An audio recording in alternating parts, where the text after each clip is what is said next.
Well, Australians woke this morning to some really upsetting news, which I think makes us a poorer nation for it. It was hard to fathom to see that we'd lost our global music icon and Grease superstar, Dame Olivia Newton-John.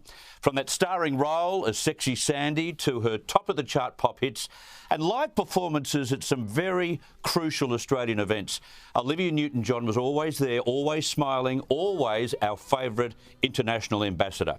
And later on in the show, I'll chat with Australian music journalist Glenn A. Baker about her impact on the music and film world. But just as importantly, for 3 decades, it was Olivia's tireless advocacy for cancer treatment and research that so many sufferers will remember her for. First diagnosed with breast cancer in 1992, she went on to establish the Olivia Newton-John Cancer Wellness and Research Centre, which opened at Melbourne's Austin Hospital in 2012. She described her diagnosis to me in an interview once as a blessing, which I found really hard to comprehend.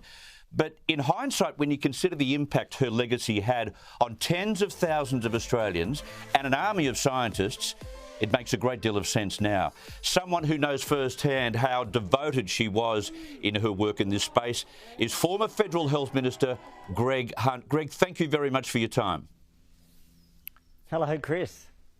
You're at Mount Martha Beach. Great background behind you. As Health Minister, you witnessed her advocacy firsthand. How do you recall her approach to government as she built up her foundation and research? Of course, for you and I, she was our pin-up girl as we were teenagers. Yeah, look, obviously growing up, every one of us was aware of Olivia, both as an Australian but as a global icon. For me, as Health Minister, she came very modestly, very humbly with her partner, John, and some of her team from the Olivia Newton-John Cancer Research Institute, which is attached to the Wellness Centre at the Austin Hospital in Heidelberg in Victoria. And they were talking about the breakthrough research that they're doing.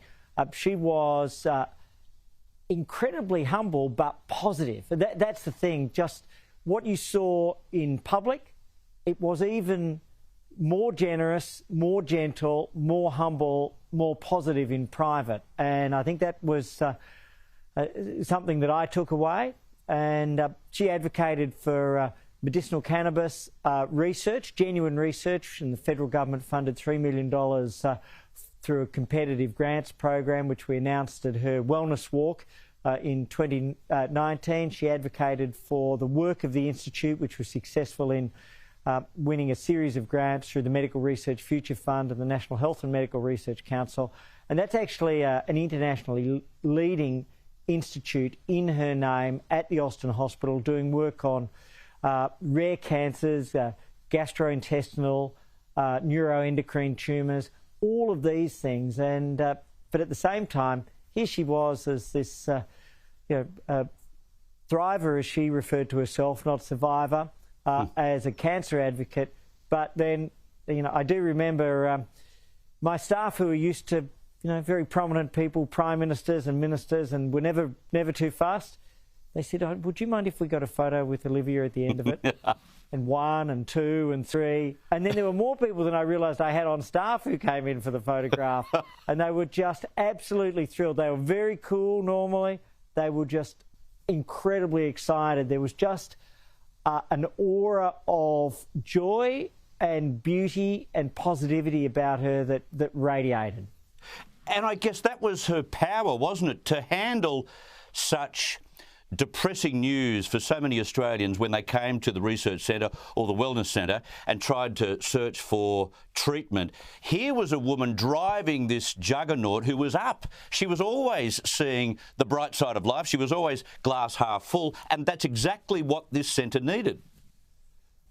Yeah, well, her 2 words that she gave to me were hope and research. So the human element and the scientific element, to bring them together. And what has been created at the Austin Hospital through her driving force and then through the brilliance of all of those involved is the Wellness Centre and the Research Institute. And these 2 ideas of hope and research, hope and the human element, and research the scientific element driven by humans coming together in the one environment to provide clinical trials, support for people on their journey, a safe space, a welcoming and upbeat space. It was really inspiring to visit the Austin and just to see the way in which it was having a real impact on people's lives, both their medical treatment but also their human optimism. And yet she played down her own suffering. She played down the fact that her cancer came back not once or twice, but 3 and 4 times, and still fought through that. Could you pick up from those meetings with her that she had her own troubles that she was dealing with, or was she just so focused on other people and research that she didn't give anything away? There was one meeting we had in Melbourne, and my wife, who's a nurse, came along, and Paula, my wife, was very calm, and she enjoyed it, and we engaged on things. But afterwards, Paula said to me, she said, "Look, with my nursing eye, my judgment is that that's somebody who's got some real physical pain. She just wasn't letting on, and that was my judgment as well." And so she never said a word. She never complained. And she was always focused on how to advance the cause of minimising suffering for others, creating treatments for others, and giving them a sense of the guiding light, of enjoying the journey and that there's a pathway through. And I think it was just a couple of days after that the Wellness Walk, which is around the Alexandra Gardens and the Botanic Gardens in Melbourne, was held, and I went along, and we took my daughter and my wife, and some of her friends were walking, and so they all snuck in. Same thing as with the staff, and she was incredibly welcoming to everybody, and just people were happy to see her. Yeah. And there are very few people that I have seen have that impact on others, where they're just happy to see her, not from the stardom, but from just that sense of genuine, humble energy. And so it's the humility combined with the energy that I think created something special. And of course, for those who are more expert than me on matters singing, she was obviously off the scale, but she transcended that. That was her platform, but it was her dignity and her ability to deal with what life threw at her, and just to remain focused. And the other thing is, you could see this incredibly warm relationship between her and John. They just backed each other up. He was always watching out for her, and she just, it was clear, just absolutely adored him. Yeah, I've seen her have that same magic touch in television stations and radio stations as well. Now, I was going to ask you how you're finding life post-politics, but look where you are at the moment. You're in heaven.